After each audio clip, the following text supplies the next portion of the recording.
Next organ कौन सा है? Prostate gland. मतलब ये प्रोस्टेट ग्लैंड कोयागुलेटेड सीमेन को पतला करेगा। तो गाढ़े चीज को पतला करना इंग्लिश में हम क्या बोलेंगे? थिन करना। लेकिन वही केमिस्ट्री की भाषा में हम क्या बोलेंगे? लिक्विफाई करना। ठीक है? तो यहां पे प्रोस्टेट ग्लैंड, अब नेक्स्ट इसमें क्या होगा? प्रोस्टेट ग्लैंड क्या होगा? अपना सीक्रेशन ऐड करेगा। सो अब यहां पे क्या ऐड होने वाला है? Secretion of, come on, prostate gland. Clear? And prostate gland का जो सीक्रेशन होता है दैट इज प्रोटियोलाइटिक एंजाइम। क्या सीक्रेशन है? Proteolytic enzyme. और ये प्रोटियोलाइटिक एंजाइम क्या करने वाला है? किसको? No, it is not going to liquefy the semen, it is going to liquefy the coagulated semen। अरे भाई, अगर पहले से पतला को और कितना पतला करेंगे? हमको प्रॉब्लम का सॉल्यूशन ढूंढना है, नया फंक्शन थोड़ी पढ़ना है। Clear? So already problem is eyes, what is that problem? Coagulated semen. तो ऐसे कुछ स्पेसिफिक टर्म्स होते हैं जो एमसीक्यू में बहुत ज्यादा मायने रखते हैं। वहां ऑप्शन में तो आ ही जाता है, सीमेन भी आता है, कोएगुलेटेड सीमेन भी आता है, but you should be very specific in that case. Okay, so here proteolytic enzyme या सीक्रेशन, देखो मैंने यहां ब्रैकेट में लिखने का एम ये है कि जैसा प्रोस्टेट ग्लैंड सिर्फ प्रोटियोलाइटिक एंजाइम सीक्रेट नहीं करता है, बहुत सारे सीक्रेशंस है उसमें या बहुत सारे कंटेंट्स हैं। हम जो मेन है पहले वो पढ़ रहे हैं, नेक्स्ट पीरियड के नेक्स्ट पीरियड में हम बाकी के भी कंटेंट्स को हाईलाइट करेंगे। क्लियर? सेम है यहां पे भी सेमिनल वेसिकल के सीक्रेशन में दो ही चीज लिखा, इसका ये मतलब नहीं उसमें दो ही चीजें हैं, बहुत सारी, इसलिए तो ब्रैकेट में डाल दिया मैंने, बट मेन कंपोजिशन लिखा है। सो प्रोटियोलाइटिक एंजाइम क्या करेगा? सीमेन को लिक्विफाई करेगा। सो अब यहां पे क्या हुआ? लिक्विफाइज, क्या लिखना चाहिए हमने? वेरी गुड, लिक्विफाइज कोयागुलेटेड सीमेन। कैसा क्लियर हो रहा है? पक्का? देखो हमारा मेन एम है ये दो टॉपिक पढ़ना है, ये तो आ जा रहा है ऑटोमेटिकली। क्लियर? समझ में आ रहा है? तो हम पैरेलली क्या पढ़ रहे हैं समझ में आ रहा है? नेसेसरी रिप्रोडक्टिव ऑर्गन्स, पैरेलली हम क्या कर रहे हैं? उसी से related secretion which makes the composition of semen. Agreed? तो अब प्रोस्टेट ग्लैंड का जो सीक्रेशन है वो ऐड हो चुका है।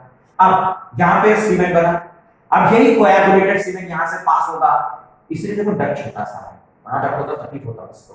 अब जैसे ही यहां से सीमेन पास हुआ तो ये जो प्रोस्टेट ग्लैंड है इसने अपना प्रोटियोलाइटिक एंजाइम इसमें डाल दिया, जिससे इस पैसेज से कोएगुलेटेड सीमेन आने वाला क्या हो जाएगा? लिक्विफाई हो जाएगा।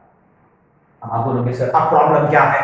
लिक्विफाई तो हो गया, अब ये बताओ क्वांटिटी उतनी ही रहेगी कि लिक्विफाई होगा तो क्वांटिटी कम होगा? Very good. क्लियर? तो क्या होगा? कम नहीं होगा, क्या होगा? बढ़ेगा। क्लियर? अपना आंसर देना सीखो। क्लियर? Very good. ओके, सो कम होगा कि ज्यादा होगा? क्लियर? सो क्वांटिटी क्या हो गया? बढ़ गया। फिर बोला सर क्वांटिटी ज्यादा हो तो बहुत खुशी की बात है, भाई प्रेशर तो बढ़ेगा क्योंकि यूरेथ्रा है, यूरेथ्रा में से क्या पास हो रहा है? सीमेन।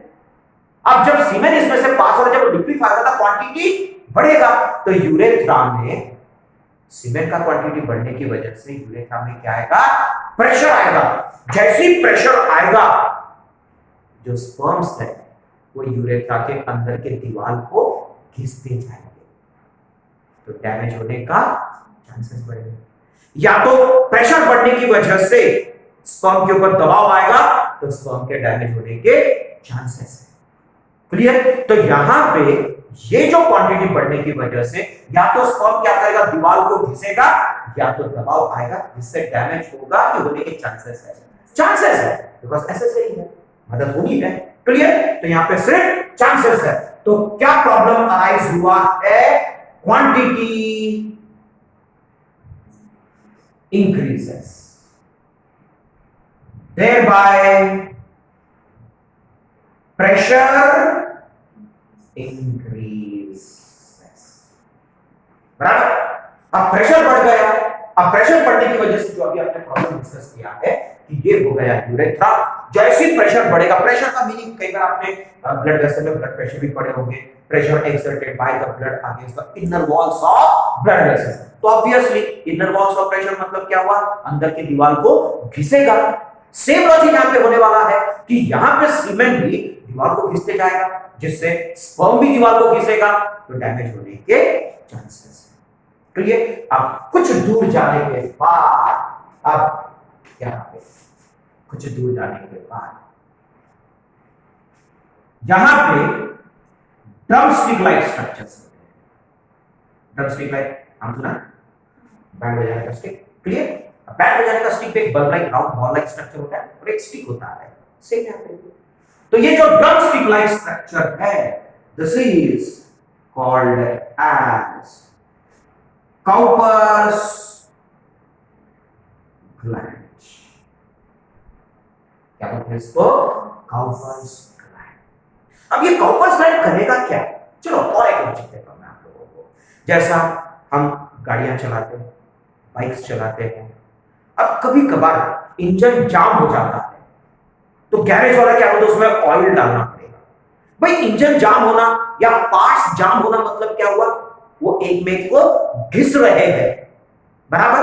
और जैसे ही आपने उनके बीच में ग्रीस डाल दिया या ऑयल डाल दिया, तो क्या हो जाएगा, वो सॉफ्ट हो जाएगा और आसानी से एक में को स्लाइड एंड ग्लाइड हो जाएंगे। ओके, टेक्निकल भाषा में ऑयल को बोलते हैं लुब्रिकेटिंग ऑयल। मतलब इस लुब्रिकेटिंग ऑयल में पार्ट्स के सरफेस को क्या कर दिया, सॉफ्ट स्मूथ। वही लॉजिक यहां पे होने वाला है। सपोज ये वाला यूरेथ्रा है और ये वाला है काउपर्स ग्लैंड, बराबर। अब ये हो गया Cowper's gland, ball like structure है, स्टॉक लाइक स्ट्रक्चर है, और ये यूरेथ्रा है। अंदर कहां खुल रहा है, दिख रहा है क्या आपको बाहर से, नहीं। चलो काट देते हैं, इसको कट किया, यूरेथ्रा को ओपन किया। अब बताओ ये जो काउपर्स ग्लैंड है, ये यूरेथ्रा के ल्यूमेन याद है, स्पेस इनसाइड द ऑर्गन। तो ये जो यूरेथ्रा का, सॉरी काउपर्स ग्लैंड का ओपनिंग है, ये यूरेथ्रा के ल्यूमेन में खुल रहा है कि उसके वॉल पे खुल रहा है, देख के बताओ ना। देख, अगर मैं ऐसा करूंगा तो ल्यूमेन हो गया, ऐसे करूंगा तो दीवार में चिपक गया ना, क्लियर। मतलब ये कहां पे खुला, वॉल पे खुला। अब इसका जो सीक्रेशन है, किसका, काउपर्स ग्लैंड का, ये ऑयली सीक्रेशन होता है। और जैसे ही ऑयली सीक्रेशन अंदर छोड़ा जाएगा, तो वो ल्यूमेन में डंप होगा कि वॉल पे, सॉरी दीवार पे गिरेगा। कैसे, अरे ये खुल कहां रहा है मुझे बताओ, तो वॉल पे खुला ना, तो वॉल पे खुलेगा तो यहां से जो ऑयली सीक्रेशन आएगा वो वॉल से आएगा कि अंदर फेंका जाएगा, अभी वॉल पे गिरेगा ना। अरे भाई मैं अगर तेल का एक सीसी लेता हूं और अगर ऐसे छोड़ता हूं, तो ये बोर्ड पे गिरेगा ना कि ऐसे रूम में गिरेगा, सरफेस पे गिरेगा ना। हाँ, अगर मैं यहां छोड़ूंगा तो रूम में गिरेगा, और यहां छोड़ूंगा तो सरफेस पे गिरेगा। तो वही लॉजिक है ना। तो ये काउपर्स ग्लैंड का जो ओपनिंग है वो कहां पे है, वॉल पे है। तो इसका जो ऑयली सीक्रेशन है, ये ऑयली सीक्रेशन कहां पे गिरेगा मुझे बताओ, वॉल पे। अब पूरा वॉल क्या हो गया, सॉफ्ट लुब्रिकेट। पहले जो स्पर्म दीवार को घिसता था, अब क्या हो जाएगा, जैसी स्पर्म दीवार को घिसने की कोशिश करेगा, लुब्रिकेशन की वजह से क्या होगा, स्लिप होके आगे निकल जाएगा। मतलब डैमेज होने के चांसेस मिनिमाइज हो गए, खत्म नहीं हुआ। Agreed, clear. तो यहां पे काउपर्स ग्लैंड क्या, secretion of Cowper's gland, clear. So Cowper's gland का जो सीक्रेशन है, that is oily secretion या oil, मिलता बहुत सारे कंपोजिशन बाद में डिस्कस करेंगे, clear. Now this oily secretion क्या कर रहा है, टेक्निकल भाषा क्या बोला, lubricates, क्लियर। सो क्या लिखेंगे हम यहां पे, lubricates inner lining or walls of urethra। बराबर। अब यहां तक तो पहुंच ही गया है। अब कॉपुलेशन हो जाएगा तो स्पर्म कहां पे डिपॉजिट हो जाएगा? फीमेल के रिप्रोडक्टिव ट्रैक्ट में डिपॉजिट हो जाएगा। क्या पढ़े थे हमने? इनसेमिनेशन पढ़े थे हमने। क्लियर? तो चला गया। अब उसको कोई सपोर्ट की जरूरत है क्या? नहीं। प्रॉब्लम आने से पहले वो किसमें चला गया? फीमेल के बॉडी में। इसे यहां पे भी प्रॉब्लम लिखने की कोई जरूरत नहीं। क्लियर हो गया कंपोजिशन? पैरेलली दोनों चीजें समझ में आ गई आपको? पक्का?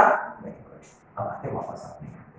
अब देखो यहाँ पे जो यूरेथ्रा है वो निकला कहां से? देखो यूरिनरी ब्लैडर के पोस्टीरियर पार्ट, निचले हिस्से से पूरा अंदर गया और कॉपुलेटरी ऑर्गन पेनिस के टिप पे जाके खुला।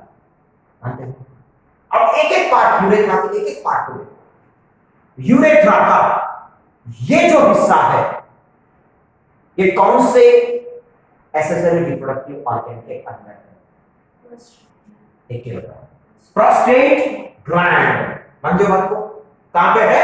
Prostate gland. तो इतना हिस्सा किसके अंदर है? प्रोस्टेट ग्लैंड के अंदर। अब हम पढ़ेंगे नेम ऑफ यूरेथ्रा। तो the part of what? Urethra. Part of urethra present inside prostate gland is called as prostatic urethra। क्या बोलते हैं? Prostatic urethra. पक्का? ये प्रोस्टेटिक यूरेथ्रा का लेंथ 2.5 20 बोला था, हम 20 तक पहुंच गए ना। अब बताओ ये जो पार्ट है 10 वन, ये बॉडी कैविटी में एक्सपोज्ड दिख रहा है या किसी के अंदर दिखेगा? कोई वाला एक्सपोज्ड है, बराबर दिख रहा है। क्लियर? तो this exposed part of urethra in body cavity is called as membranous urethra। क्या बोलते हैं उसको? membranous urethra। और इसका भी लेंथ 2.5 सेंटीमीटर है। ठीक? अब ये लेंथ देख के बता किसके अंदर प्रेजेंट है? भाई किसी के अंदर। What is this?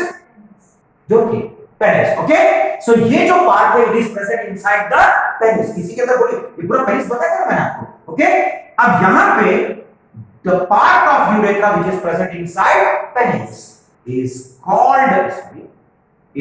called as penile or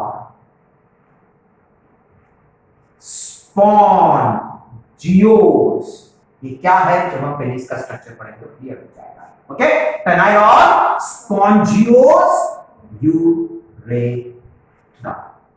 why it is called as spongiose? एक चीज बता दूं मैं आपको, पेनिस का ये हो गया फ्रंट व्यू। जब हम साइड से देखेंगे, जब हम उसके अंदर कट करके पेनिस को देखेंगे तो ऊपर में 2 पैसेज है और नीचे में 1 पैसेज है। जो नीचे का पैसेज जो है that is called as corpus spongiosum. तो कॉर्पस स्पॉन्जियोसम से क्या पास हो रहा है एक्चुअली? यूरेथ्रा।